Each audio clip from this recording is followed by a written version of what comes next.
Well, hello, creatives, community, and kind folks. Welcome to RPG with DBJ, and I am your host, DBJ. And of course, all of you who are able to take part in this show as we go live Eastern Standard Time at 6 a.m., you, of course, are our co hosts. And today we are going to yet again talk about House of the Dragon and a specific character. And this will all relate to tabletop role playing games. That's what we do here on this channel. And we're going to talk about a specific character and hopefully talk about other character types that may be forgotten in terms of the creative process. We're going to talk about Sir Criston Cole. I'm going to turn this off and add in another uh there we go. We're going to talk about Sir Criston Cole from House of the Dragon. He is a specific character, a knight, and there is a as House of the Dragon. We are into the third episode of House of the Dragon, and this character and the actor himself, actually in real life, has gotten a lot of attention, a lot of drama. Becoming the new most hated character uh, in the series. Something very common in Game of Thrones and, of course, House of the Dragon is basically finding the character that you attach to, your protagonists. And, of course, all the characters, especially in House of the Dragon, are very gray. Many of them have done or been part of a pretty some heinous crimes, to be honest with you, even compared to its own social rules. But Criston Cole is I typed in Criston Hole. Probably fits in there. We're going to talk about this character, and let's see what type of thing should I put here. Let's see, dishonor, honor, and sacrifice, vice versus no. Dishonor leads to let's see, status. Let's add this in here. So, um, more specifically, we're going to talk about the idea of this specific character rising in status, gaining power, gaining influence, and the notable hypocrisy of this particular character, who it is for me is clearly a play on the idea of a Prince Charming, and it's pretty cool. It's pretty. No. The entire House of the Dragon series takes place almost 200 years before the Song of Ice and Fire and the Game of Thrones series. Yes, Sandor Clegane. Yeah, That's a pretty cool character right there. The Hound, in the original Game of Thrones series. There are some characters that we attach to. And we go, oh man, that's a great character. This particular character is yet another complex knight in the knighted character series. Meaning, like we have Sandor Clegane, the Hound. We have Jaime Lannister's another knight. Eddard, is it Eddard Stark? Many of the Starks are these are the warrior characters, right? And many of those characters. Oh, what's the young lady? Mm, I can't remember her name. Um, there's a number of these characters, and George R. R. Martin likes to take a look at flip, mirror, prism, basically a lot of these characters.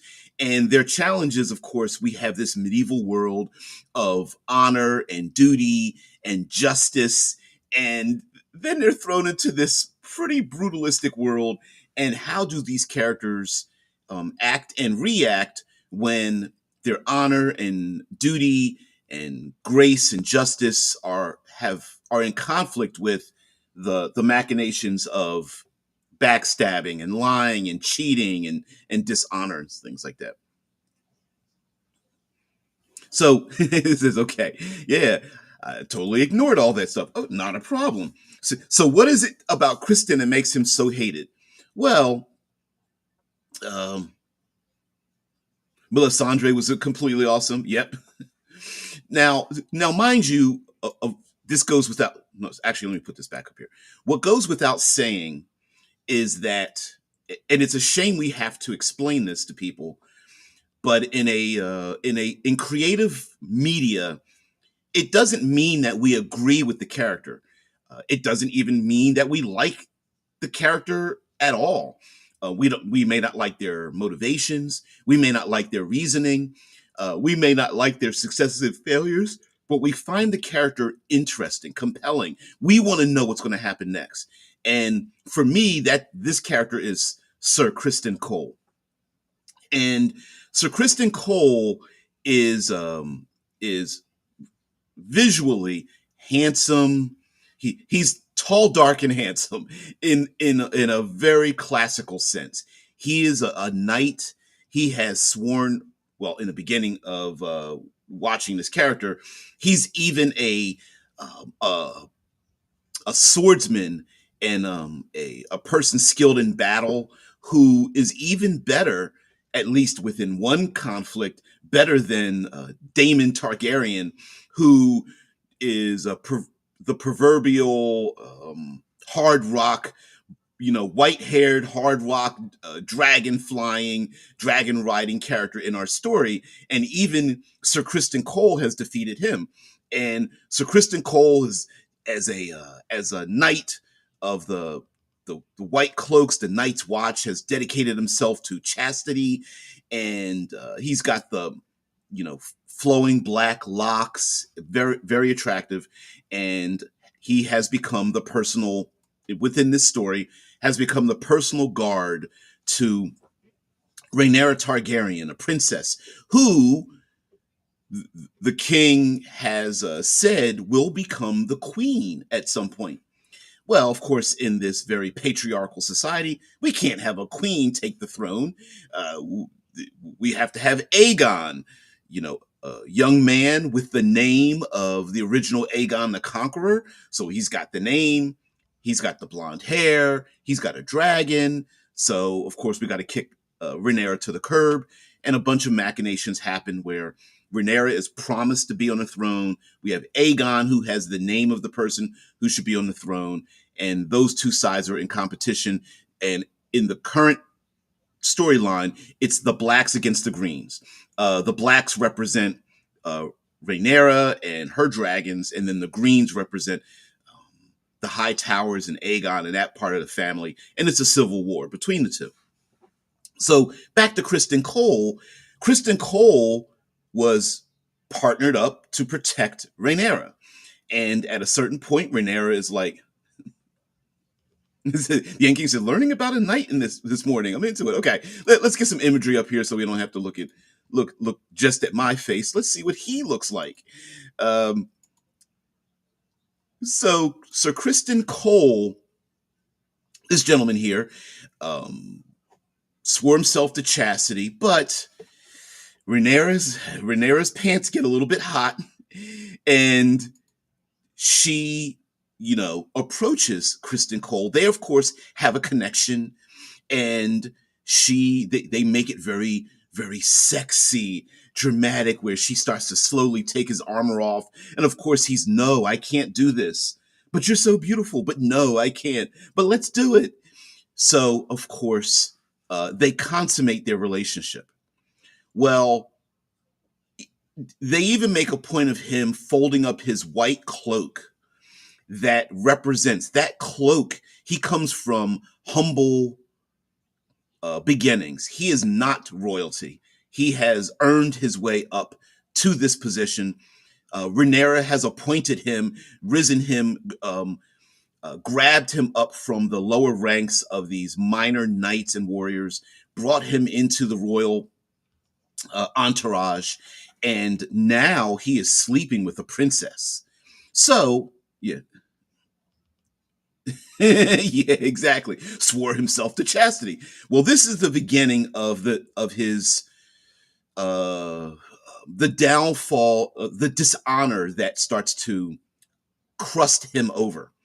So after doing this, yo, he's so bad. Yeah. Yeah, yeah. Clearly, he's a Lancelot on a Galahad. Yeah, definitely. Yeah, yeah, yeah. Yes. So, of course, afterwards, in his mind, he's going, okay, well, not only do I feel guilty, and I have had relations with this princess.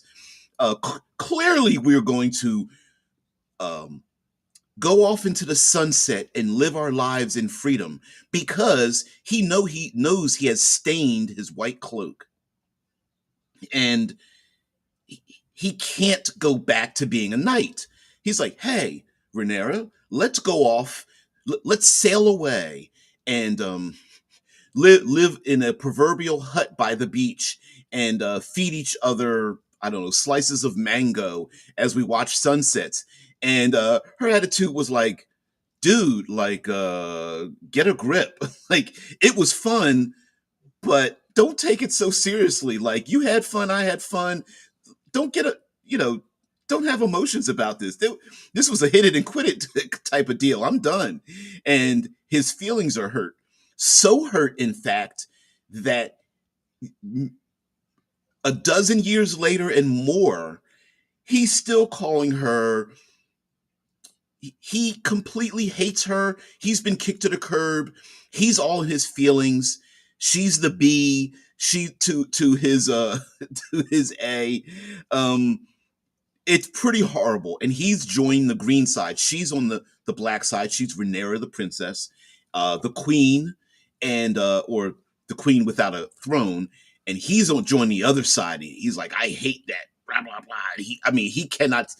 Every moment he can throw in a derogatory term thrown at her. He does. He is still a knight. So, of course, during this process, they another situation happens where he is at a dinner and they're having a wedding, and he sees his princess being she's going to be married to another Targaryen, and her example's like, well, why don't you just sit in the background? Like, I'm gonna marry this guy.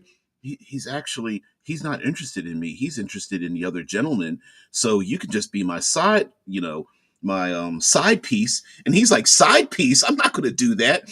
And he lets out his anger and frustration and guilt and murder kills um, another knight in the during the wedding proceedings.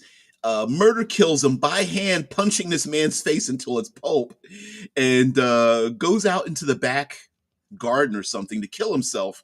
And his life has changed. So this is the second time he's dishonored himself and very publicly murder killed another person. And does anything happen to him? No.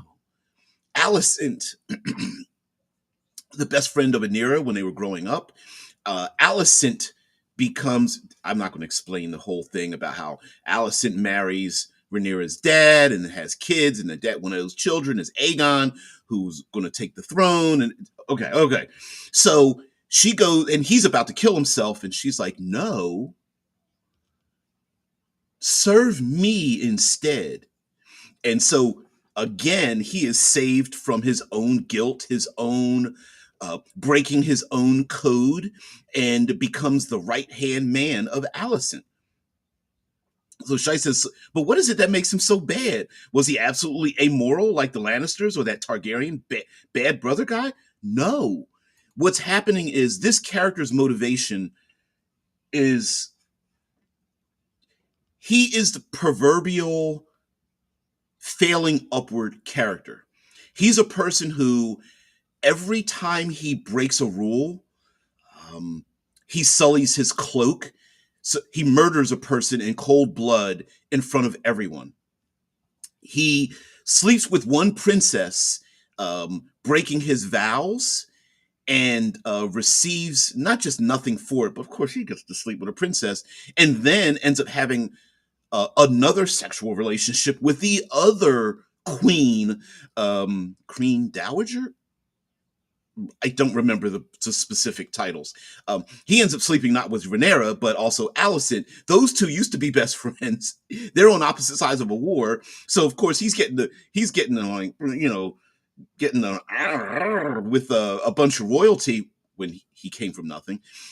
Has risen himself up, and this character is a complete hypocrite. He still clings to this: I am honorable, I am pure, I am noble. But we all know, including himself, that he's not as noble as he pretends to be. And he takes out he's having trouble atoning for his dishonorable conduct. He has not taken the cloak off, not physically, but he hasn't stepped down. He hasn't left his position. Um, he hasn't killed himself. So, yeah, he's broken his chastity, his his chastity over and over again. Alicent literally saying, "We can't do this again. We have to stop."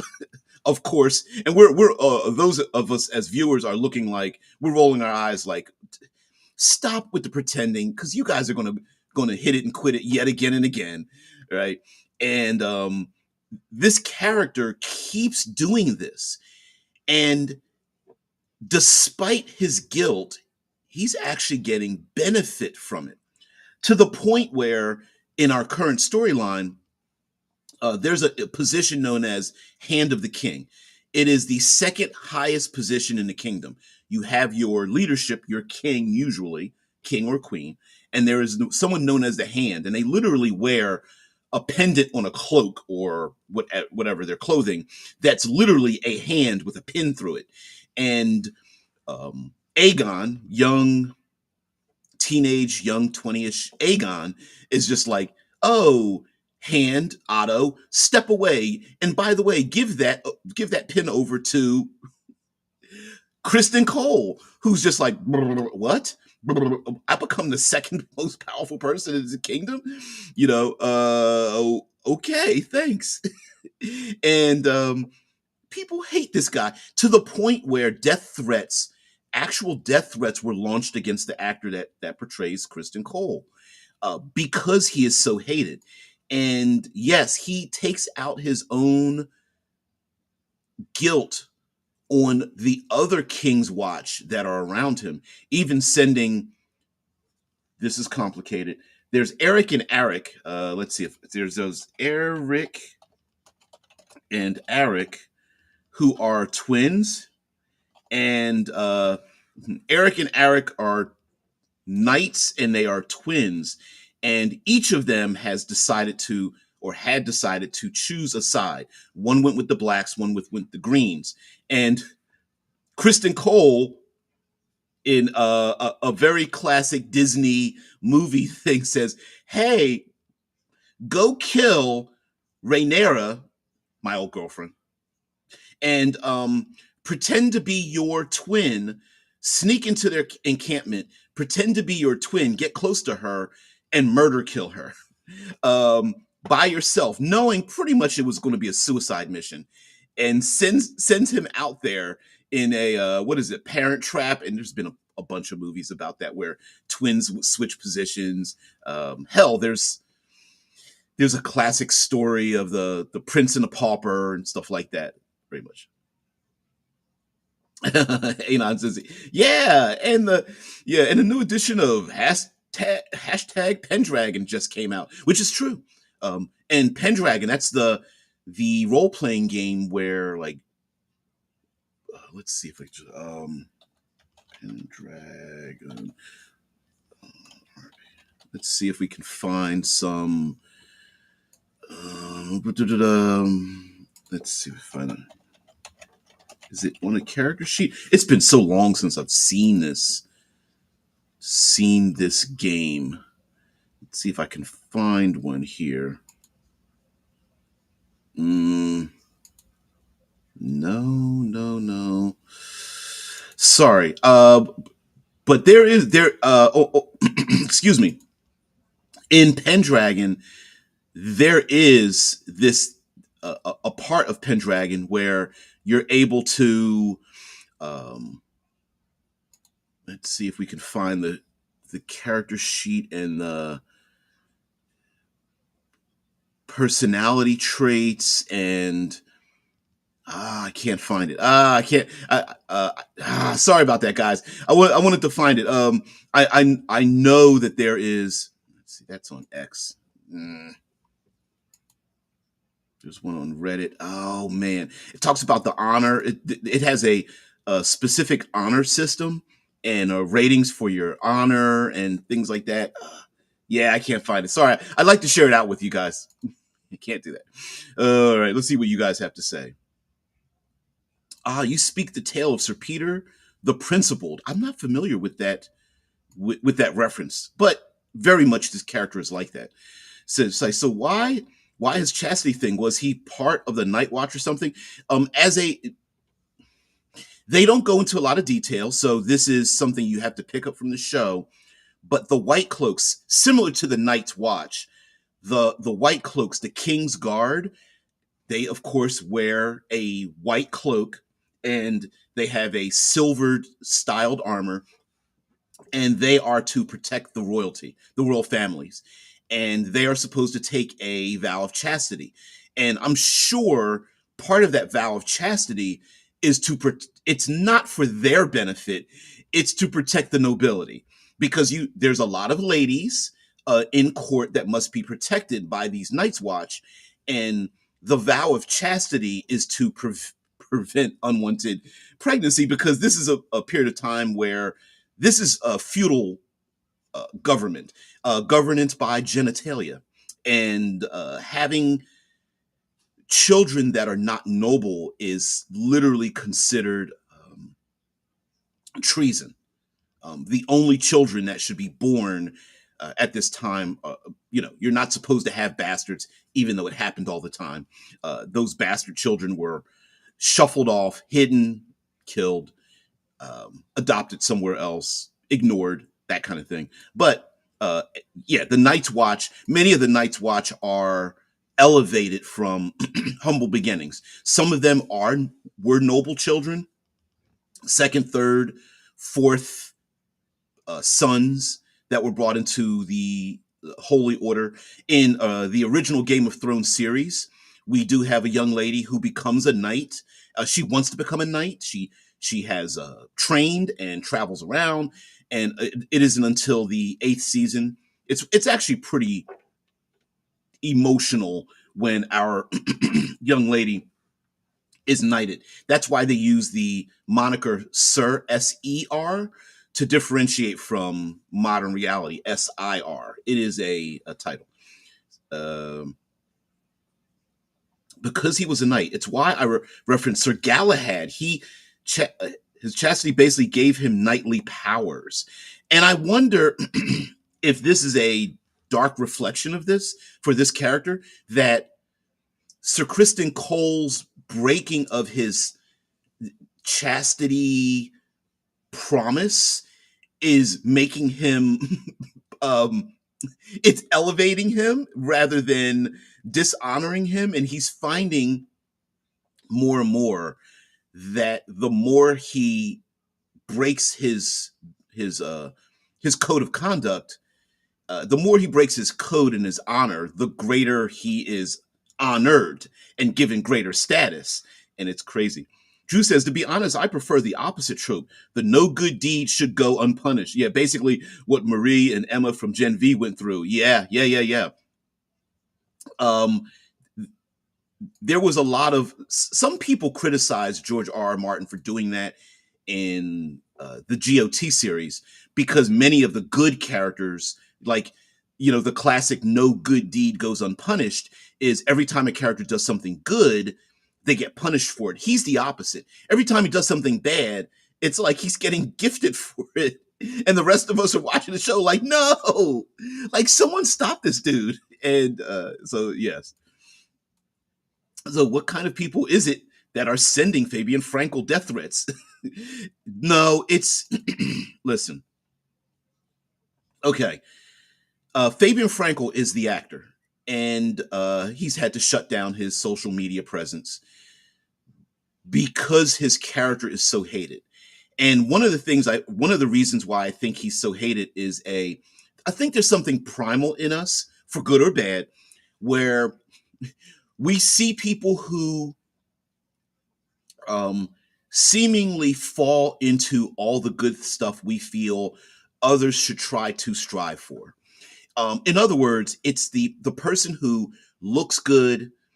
It's the attractive, rich, attractive, highly skilled individual who just by virtue of existing seems to get the benefit of a thing that other people have to struggle their entire lives just to get 1/10 of that thing. It's it's the it's the twice as hard to get half as much mantra that many of us feel that life gives us. Meaning that you have to struggle twice as hard to just be recognized for doing the very same thing other people are doing. And this character is the opposite. It's like he's imagine an Olympic competition where a one of the competitors breaks a rule, and the Olympic committee raises them to the highest status. How would you feel? How would you feel for your nation that got kicked off the podium, the other competitors and things like that? Yeah.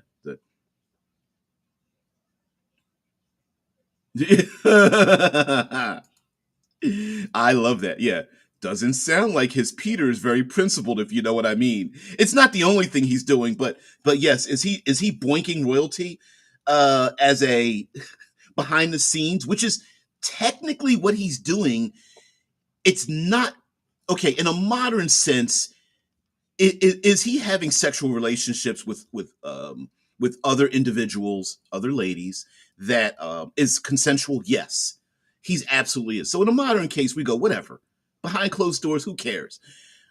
But in this particular setting, it is literally treason. You are not only is he just a commoner that's having sex with with the nobility, which is bad all to itself, and most of the times people ignore it. He's a king's guard. So he literally took a vow of chastity. So he shouldn't be doing that at all with anyone, let alone nobility. And he's breaking his own rules. So yes, he could be put to death very easily. And as a matter of fact, I'm pretty sure in this time period, many people were put to death simply for doing that.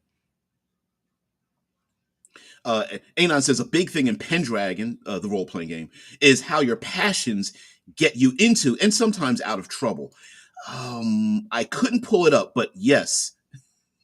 Oh, thank dear Cosmos. I was just checking in to get the algo up. Oh, thank you very much. In Pendragon, and I'm going to say some other games in Dune, Pendragon, quite a number of powered by the apocalypse games. Instead of just your simple statistics, strength, dex, intelligence, there are also other statistics like duty, honor, um, whatever, uh, code of conduct attributes. And they are normally numbered, they have a value to them. And those values become challenges to your character as you navigate the world. Sometimes, or many times, they work against you. For example, you may have a very high rating in something known as mercy, and so you may defeat an enemy, and very well you should be cutting this enemy's throat and stab and murder killing them while they're on the ground. But maybe your mercy lets them get back up, and you give them their life. And this is going to bite you in the ass later on, according to a character sheet. But you have to roll against these particular things. Something else may be like truth or duty. Maybe your duty skill, duty, I know it sounds bad, but I'm going to say it anyway. So your sense of honor and duty may be very high, and you're given an instruction to do something that will be working counter to what you're trying to do. And unfortunately, if you fail that role, that means you must follow the dictates of your character. So yeah. The End King says, yeah, Pendragon is like those games you were talking about, where it encourages you to get into trouble and play into your character's weaknesses. Yes. And a lot of times with those type of games, like I said, Dune, Power by the Apocalypse, Pendragon, right off the top of my head, I can't think of too many others, but I know they exist. It's not really about getting from A to B. It's, Legend of the Five Rings, L5R. Legend of the Five Rings. Oh, you're so bad. Yeah, getting laid can elevate a guy. Yeah. There is a. It's not the destination; it's the journey. And as you when you make up your character and design your character, you are designing your own foibles, your own obstacles that get in the way, but also those stats can actually help you out. Specifically, I know this happens in Dune, where whenever you perform an action that aligns with your goals, let's say duty or trust or power or something like that on your character sheet, you get a benefit for that. You get extra dice. You get bonuses on achieving that goal.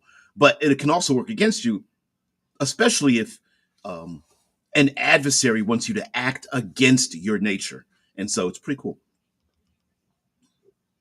Yeah, it's treason, yet side pieces are expected. Oh, I guarantee you, like in a real world, this is, of course, fantasy, but George R. R. Martin is playing with those tropes, basically like, oh, this happens all the time. As a matter of fact, within the literally within the story, he's serving a noble family where Aegon, young Aegon the second, has children out of wedlock. They are sold on the black market, and they actually have fighting pits where the children's fingernails are grown long and their teeth are sharpened to fight in fighting pits. So, yeah, the guys get to have a bunch of bastard kids and nobody cares. Ladies get pregnant and it throws off the whole political system. So that's why it is looked down upon. Sophie, it's not even an hour yet, kitty kitty. Yeah. Okay. Drew says, for my own system, I do not have roles for such things, but like I said, I have a stress system called friction. I love that. I love that name. It's just very the idea that it's called friction is very cool. And if one acts against their own code of conduct, their friction increases. Now, mind you, you don't have to like. By the way, I love that system where your friction will increase, similar to Blades in the Dark, where you have a stress level and your stress level increases based on what you do. And I I love that because as a player, if you're playing in this game, you're betting against yourself essentially. You're like, okay, is it worth it for me to do this thing for that friction level to get to the point where you hear the proverbial music like and everything comes to a complete halt, and now you have to confront all of the things that are building up. So that's in my mind, that's how it sounds and feels, and I like that a lot. Yeah, so basically House of Dragon is completely awesome, right? Yeah, it's great. And it's a shame that people have to take these things so seriously, but he is a hated character. Now, mind you, in there is a book called Fire and Blood, and Fire and Blood is a okay. How do I see how I can explain this? Fire and Blood is a fictional historical record of everything that happened leading up to the Dance of Dragons into Game of Thrones. Fire and Blood is what we are watching now, actually a small section of it, called House of the Dragon. So Fire and Blood is the book. Let's see if we can Fire and Blood. And the images of the book. And Fire and Blood is the name of this book series. What I find pretty ridiculous is that, excuse me, let's get a bigger picture or better picture. Not very good. Okay. In so Fire and Blood is written as a historical compilation by a person known as a maester. Maesters are within the game and are like they are the brilliant people. They are the sages within this world. And the stories are compiled together by other people that wrote down these accounts who weren't there, but they wrote that down from listening and claiming that they know about this information. Fire and Blood isn't canon. Fire and Blood is a historical book written by a unreliable narrator in a world with other unreliable narrators. It's funny listening to people how they say, I can't believe the show changed it from the book. And I'm like, but yeah, but the book is clearly written from people who had their own agendas, their own ideas, and even those individuals were collected together by another person who claims that this is the historical record. So yes, it's known as Fire and Blood, and it takes place. It's like 300-year section, and House of the Dragon happens like 175 years beforehand, and it's called the Dance of the Dragons, and it's about a major civil war with these people who have dragons and things of that nature. So, yep. Fire and Blood, very cool. Let's see what you guys have to say.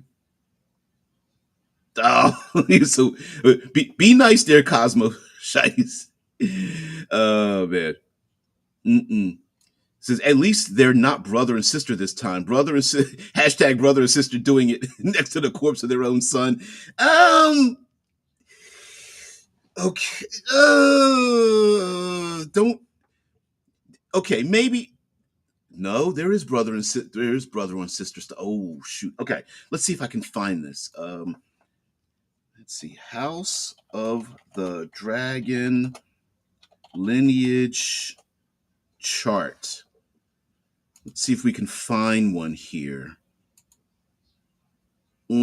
Complicated. So it's a little more complicated than you think. Um, because let's see, we do have a marriage between brother and sister, Aegon and his sister. We do have a uncle and his niece. We have no, yeah, and then we have Jacaerys and Bela, and one is born from the uncle, that's his daughter, and the other one's born from the niece, that's her son. So, Valerians, let's see, that's from Reddit. Business Insider, let's see. No, I can't really see. Okay. We can visit some of these. See if we can get this even bigger. Okay, we're going to share this instead. There we go. Let me put myself way over here in the corner. And yeah, so where are we at? All right. So right here in the very center, we have ourselves Rhaenyra, and she is the one that has been promised by her father, slightly up and to the right, Viserys the First, and he has said, "Oh no, that's my daughter. She's going to become queen." All the other noble houses are like, "Yeah, okay, whatever." I hear you saying that, but that's not really a thing. On the other side, we have, if we move past her uncle, the Rogue Prince, Daemon the Rogue Prince, we have Aegon II, and he is currently sitting on the throne. And so she represents Rhaenyra represents the blacks, and Aegon on that side represents the greens. And he is married to Helena, his sister, and he has 3 children. And then Rhaenyra is married to Daemon, her uncle, and they have to, together they had biologically Aegon the Younger and Viserys the Younger, named after, of course, Aegon the Conqueror and Viserys, her dad. But she also had children with um, Jacaerys, Lucerys, and Joffrey, and had those 3 children biologically with a guy named Strong. Even though she was married to Laenor Valerian, he's in this world he's gay, and he had relations with other people. So yeah, there's incest is going on in this world. Oh hell's yes. Didn't thought I'd go into that, but yeah. Mm-mm-mm. Yeah, history has always been a game of telephone. Yes, very much so.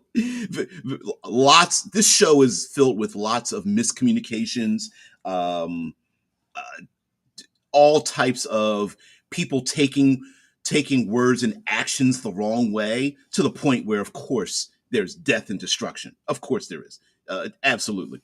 Now, getting back to Sir Criston Cole as a character type, what's very fun about this character is that we see him struggling with his honor, his devotion, and his hypocrisy. To be honest with you, and instead of dealing with it on his own, leaving everyone else alone and dealing with it on his own, uh, he's taking it out on other people.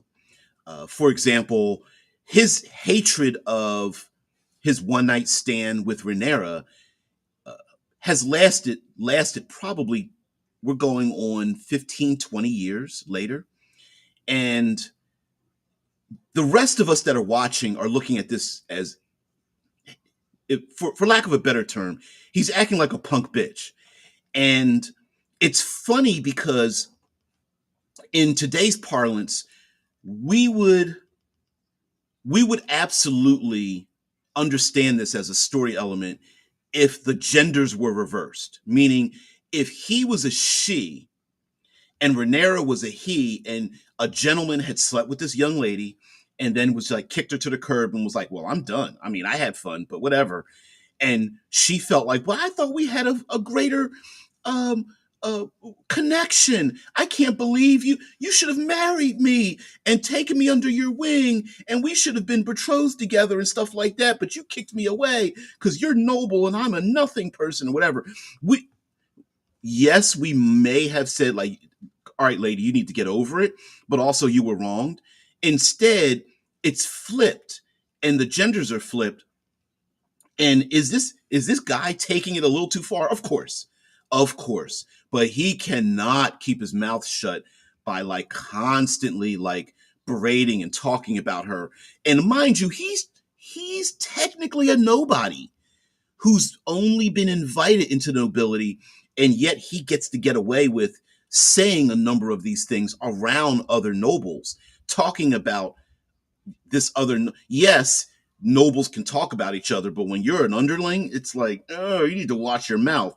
And he gets to get away with even those little side things. So yes, is he holding a grudge over 20 years? And he's showing very little. He's aging very slowly, according to the show, looking very dapper and debonair. Yeah, yeah, of course he is, and we all hate him for it. And that's yet another reason why we don't like this character. Also, not only is he taking how he takes out his own guilt. Is he atoning for himself? No, he's making everyone else around him pay for his own inadequacies. And clearly, his own Kingsguard is not listening to him because they know he's boinking one of the nobles. He's breaking his own chastity. And they, of course, are following in suit. They're just like looking at Criston Cole like, whatever, dude. Like, we know what's happening in the background. What's something else that he failed in? Well, he failed his job is to protect the nobility. That's his job. It's much like here in the United States, we have the Secret Service. The Secret Service's job is to protect the politicians and their entourage. And the politicians themselves, they appoint the Secret Service, but they don't know what the Secret Service does. They appoint the professionals. The professionals are supposed to handle it. So Criston Cole, because he loves having his he likes uh to get the friction going under the sheets, failed to assign appropriately skilled and notable guards people to protect the noble family. That one of the noble children was killed literally in the show. They don't show it, but you actually hear the sound effect. Blood and Cheese murder one of the children, 4 or 5 years old, in their bed, cutting off this kid's head and sticking it in a sack and attempting to escape. It was so stupid. But anyway, Criston Cole's job was to protect that noble family. Does he get punished for that? No. Later on, mind you, not only does he not assign anyone, but he's also not even on his own post because, of course, he's dare I say, munching on tasty cookies with Alicent, and who's like, no, we can't do this anymore. We can't do this again. Multiple dozens of times, I'm sure they've have done this, that Aegon's child is killed in its own bed by sneaking in. Cosmo says nobody would be named Criston in a world without Christ. Not necessarily. In this world, well, when I say not necessarily, we are supposed to. It is alliterative for us as a consumer, not necessarily in that world. So while you are correct, he is supposed to represent to us, to elicit within us as the ones being entertained, that a person with the name of Criston is supposed to be honorable and pure.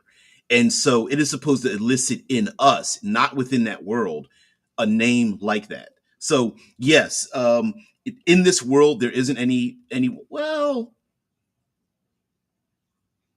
I don't know. To be honest with you, it's possible that there may be some type of Christianity. What would you call that? Not faction, cult in this world that is a parallel to such a thing. I don't know if George R. R. Martin has established something like that, but there may be something of that nature. Uh, uh, what is it? The Faith of the Seven is a thinly veiled version of Catholicism. So I would say that something like that. Now, the actual word itself, no, but it's not really for the world. It's actually for us. What I believe, which is why he's Prince Charming. He is the proverbial prince that comes to rescue the princess and such. Actually, two princesses, to be honest with you, has tried and is continuing to try, and it's a dark twist to that. So I really like it. But you're correct. El Grasso ties the knot. Tasty cookies. ASMR, smacking those lips. Yeah, there he is, like taking his gloved gauntlet and like wiping his lips and stuff. Like, oh yeah, oh yeah. Which to be honest with you, you know, whatever. Yeah, I mean, like, yeah. It now. What other failings has he done where he's gotten away with it? So normal, okay. When I say normal, as if this world is normal, usually someone has to pay for the fact that a noble child was killed in the bed within the nobility's castle. Someone of power and prestige must be killed for this. Usually a nobody. Criston Cole should have been that person. It wasn't. murder killed the rat catchers. So the commoners did pay for it. Criston Cole did not pay with his life, or at least being removed, having his titles stripped from him. And you would think that that would be the case. And there are other characters that even mention the fact, like, you should have had someone assigned. You should have taken someone from the lower ranks who is skilled, who is honorable, who is duty bound to be in that position. He's too busy. He's too busy dipping cookies and milk. That's a ooh, that's anyway. Great character. So let's talk about. We're a tabletop role playing game channel. We should be anyway, and let's talk about hypocrisy being a great character motivator. So, yes, this character is completely hypocritical. Okay, and I think that there's some other threads we can pull to find characters that are um, hypocrisy incarnate and other motivations that kept people, because we know, well, we have adversaries that are power hungry, revenge, power, status. We see that a lot, the big bad evil guy. What I love about my sweet spot are lieutenants. Yes, you can have a necromancer or a lich or a dragon or a demon or something like that, but I love myself some lieutenants, because you can throw as many second hand, right hand people, not necessarily men, but right handers into a game, and their motivations are really great to kind of pick and choose. And this character is a great adversary, because imagine if the players, there is a difference between an enemy and an adversary. Um, as an adversary, he absolutely can be on the same side, or the good guy side, if the players are on that side of the fence. And the players know he's breaking all the rules, that he's not duty bound, he's not honorable, he's a liar, he doesn't grant mercy, he's breaking his chastity, and all of these things, and yet given this very high status and honored. And I guarantee you that would rub the players the wrong way. Imagine, if you will, your favorite sporting event, and there's a player who's given a lot of accolades and clearly violating the rules of the game and never getting caught. The refs never see him elbow someone, make someone trip and fall. Constantly bad mouthing, gets in fights and doesn't get, flags thrown, doesn't get ejected out the game. And you'd be watching your favorite sporting event like, what the hell's going on? Like, wait a minute, this is the third time he elbowed that dude in the face and no one saw it. Nobody saw it.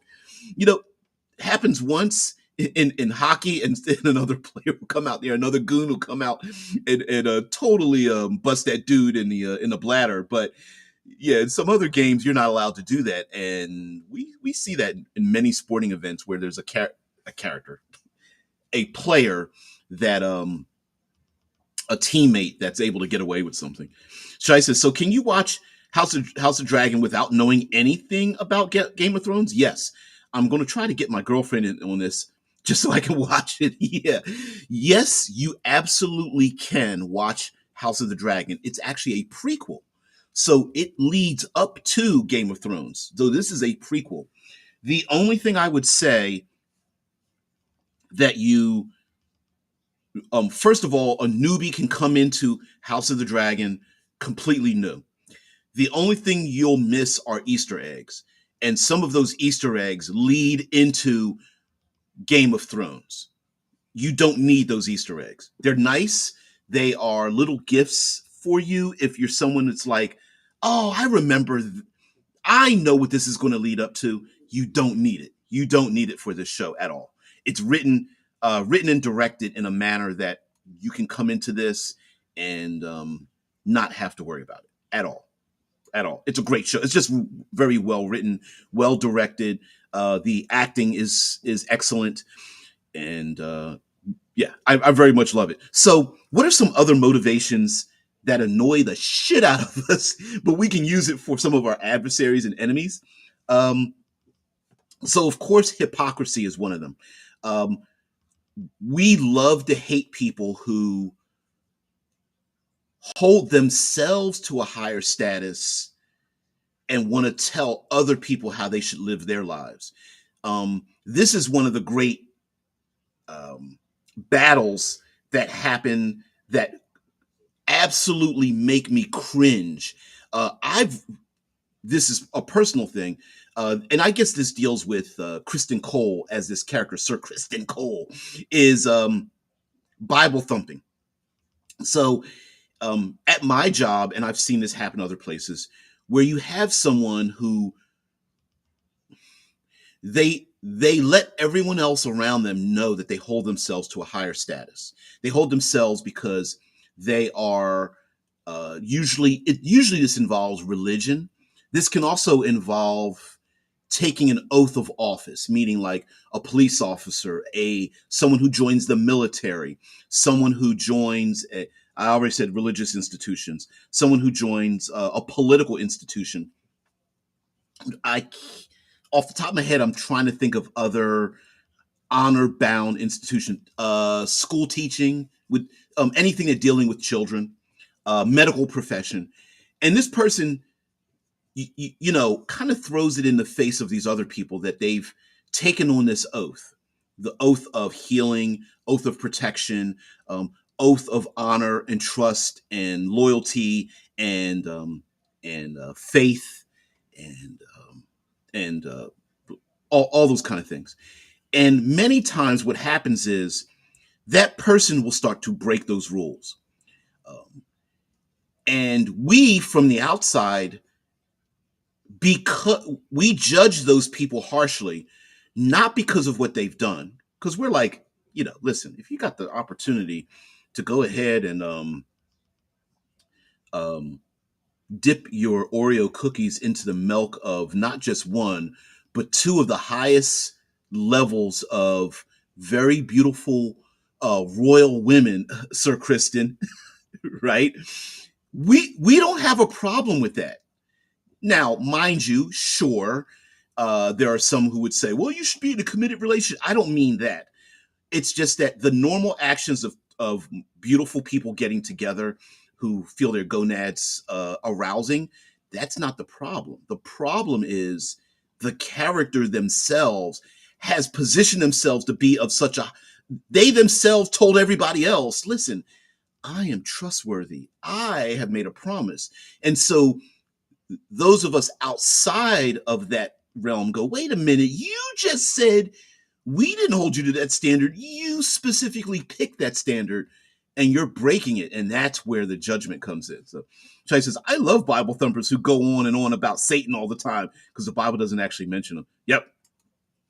There's a bunch of Bible thumping that happens. And it's not the religion, it's the person who holds so tight to it, and then you find out, and we see that a lot where you where both people in the faith realm and political realm are just like, oh, I'm the most trustworthy, I am a blah blah blah, and it's like, yeah, we're judging you, dude or lady or whatever. We're judging you for that because you basically said the one thing and you're a liar.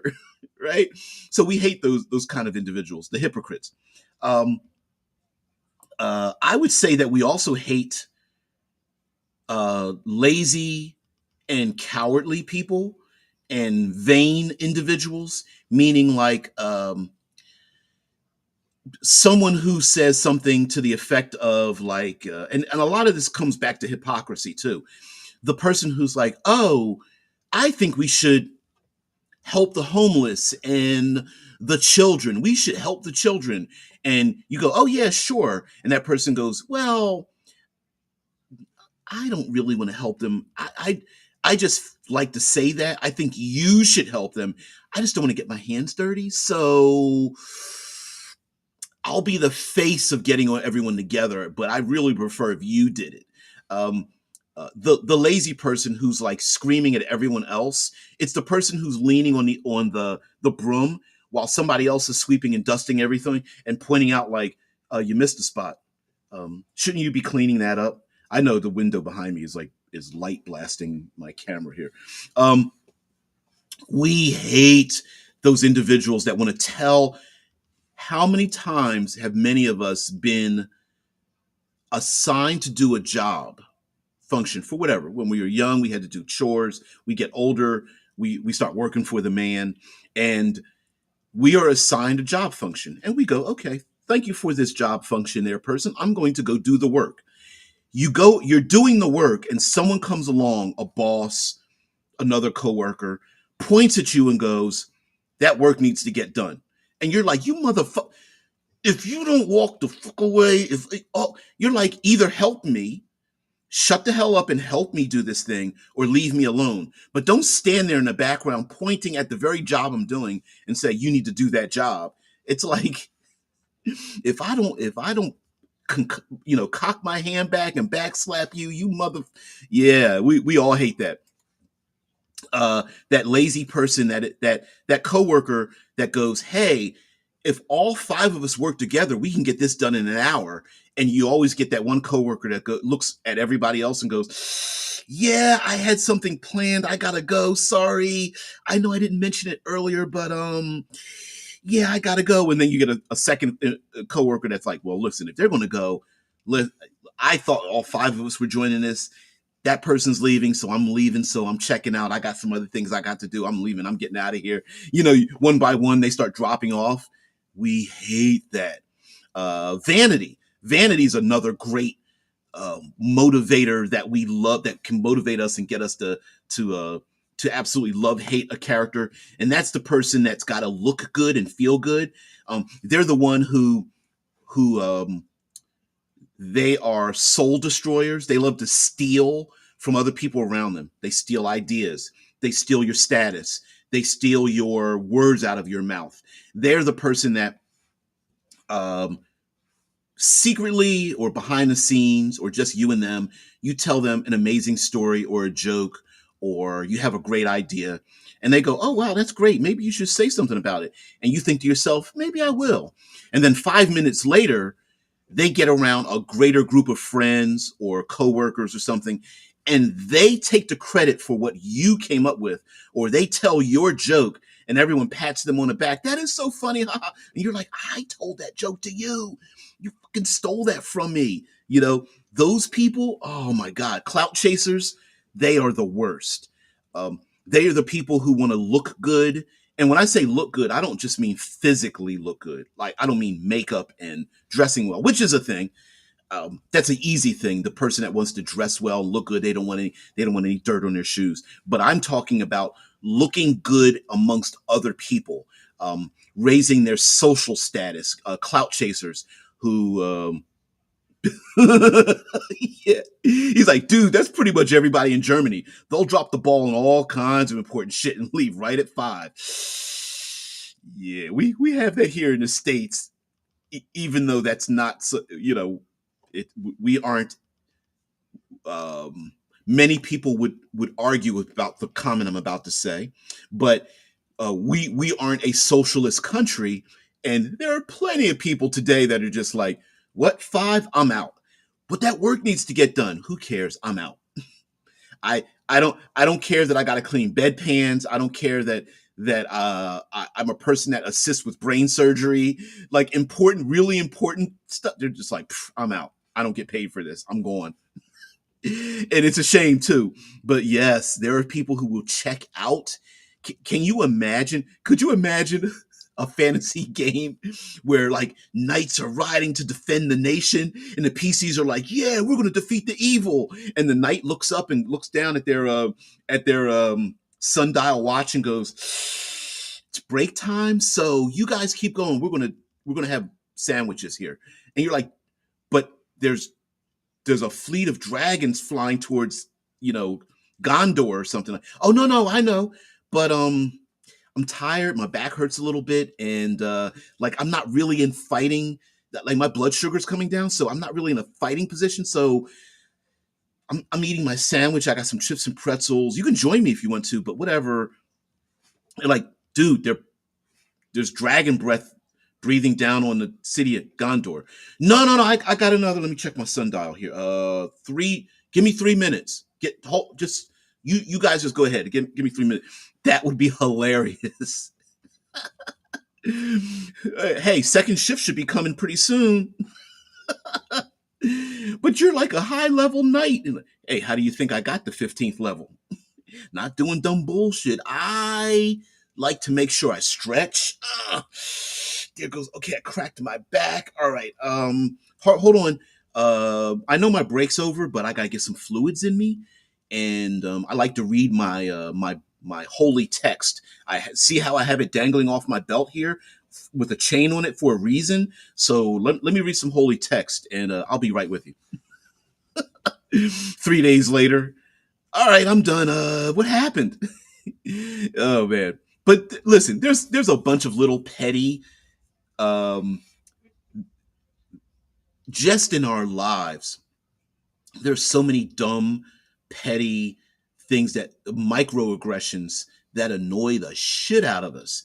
And I feel like if we incorporate that as a character trait for some of our bigger evils, I think this is a strange thing to say, but I think you would get more hatred and more motivation out of your players than a little bit. Um, the bad guy that steals coins out of a blind person's bowl, the bad guy that cuts in front of people in a line, the the big bad evil that um, makes fun of people's physical appearance in small ways that person can't change. Like, for example, maybe someone just has a larger chin than normal, or they have a lazy eye, or maybe they're a little overweight, or something of that nature. Maybe they're balding a little bit. Yeah, you can see my hairlines going back a little bit, right? Maybe those things, and maybe the bad guy is just that much annoying that they point those things out, and the players are just like, oh, I want to murder kill this person. Oh, I just want to, oh, can I just punch this person in the throat? And you're sitting back like laughing to yourself like, yeah, now I got under their skin. Yeah. Like could you imagine a player goes by and sees a little blind person like, alms for the poor, and a player pulls some copper and chops it in a basket, and right behind them there's this like the NPC comes behind them, and NPC is like, alms for, oh sure, and then pretends to throw coins down in there and scoops up those same coins and puts it in her own pocket and walks away. Someone's getting smacked in the back of the neck.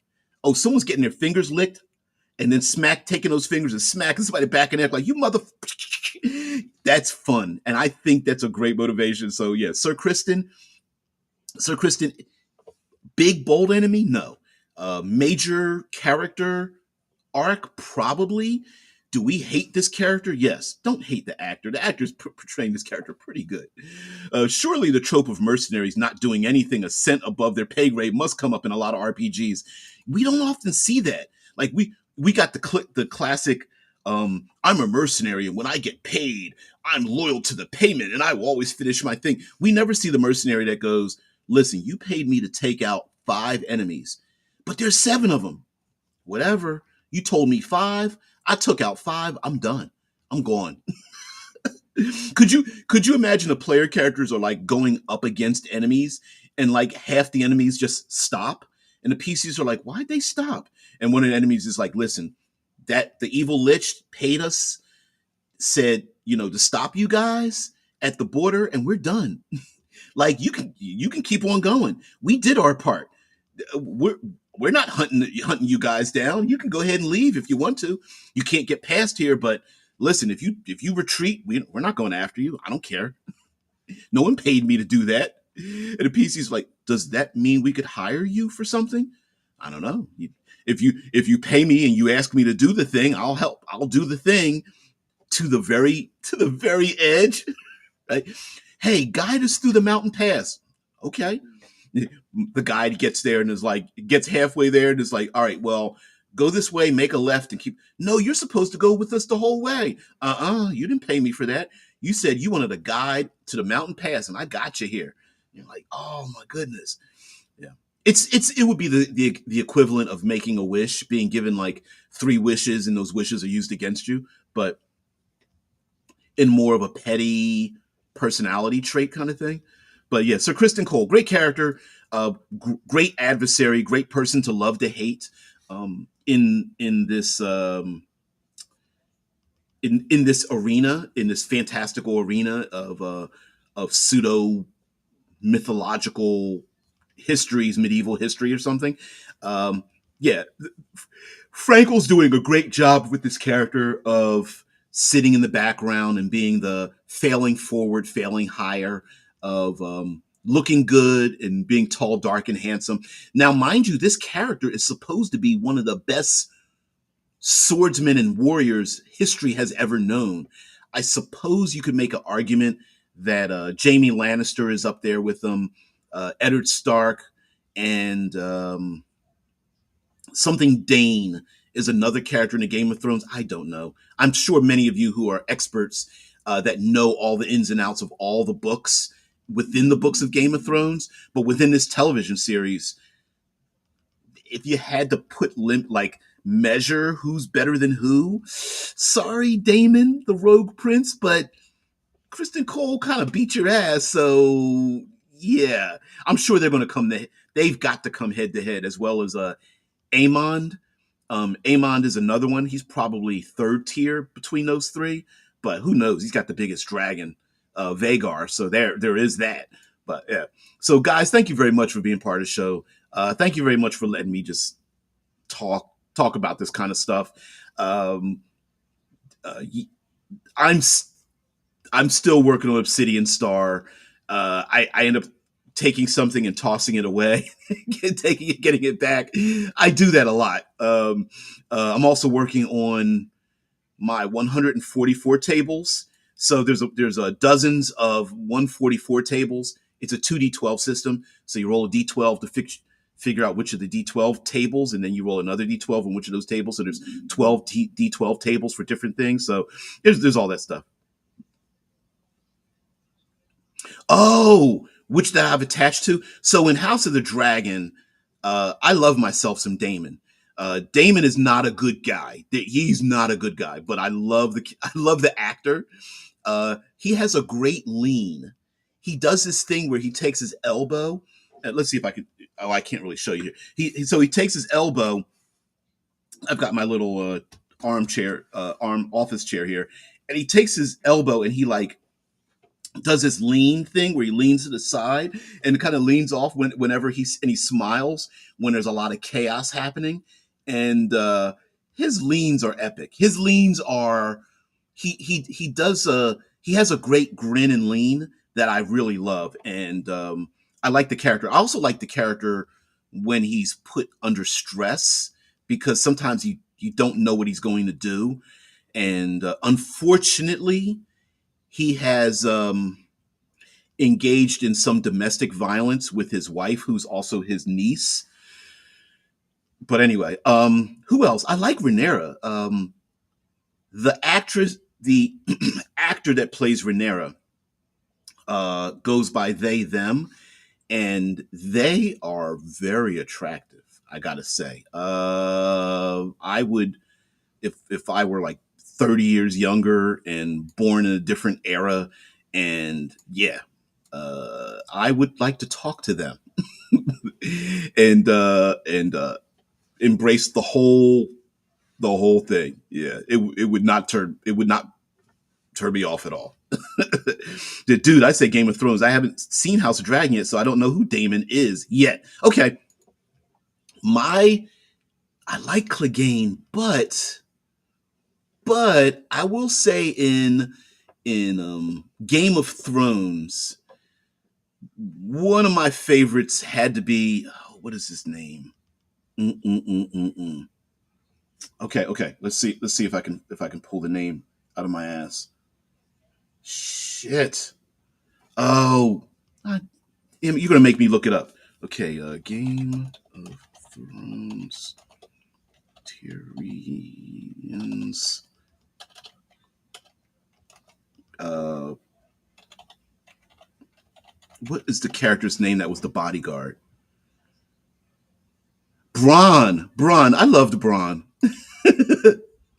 Braun, that's who it is. Yeah. I loved Braun. Simply because uh, Braun had he like told it like it is. Um, uh, did he have a little bit of plot armor on at a certain point? I was like, yeah. I, but Braun to me was very fun. I like a character uh, who sees things for the way they are, not the way they want to be. And I really enjoyed Braun. Braun was also a very good uh, mirror character. So when he talked with other characters, you got to see he was a reflection of other characters he was around.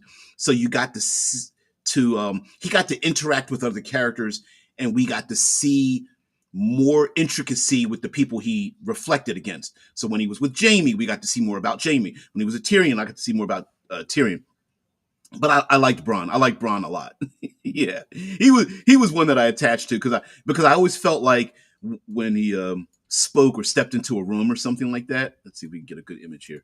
Let's bring this up. When he stepped up, yeah, he was always going to say something pretty funny. So Braun was my character. Not a big character, but when he showed up, I knew what he was going to say was going to be funny. So, guys, thank you very much for being part of the show. I really appreciate it. Also, everyone, have a great day. Thank you very much for spending your valuable time here. I hope in return, I can make some change in your tabletop role playing, adventure, world building, that sort of thing. So, guys, thank you very much. Let's see. Drew says, yeah, Braun was a great character. Very unnoticeable in the books, but the actor stole the show very much so. He did a lot of face acting, which I loved. He had a little bit of the lean and smirk too. He did. Yeah, Braun. Damn, I know what guy you mean, but I wasn't heavily invested enough in Game of Thrones to go in depth with side characters like that. That's fine. That's fine. Yeah, I'm with Drew. Braun was pretty funny. The actor the actor would have a look on his face when other people did things. So yeah, it was fun. It was fun to see that. So thank you very much, guys, for being part of the show. Really appreciate it. Guys, have a great one. I'll see you later. Peace and tranquility.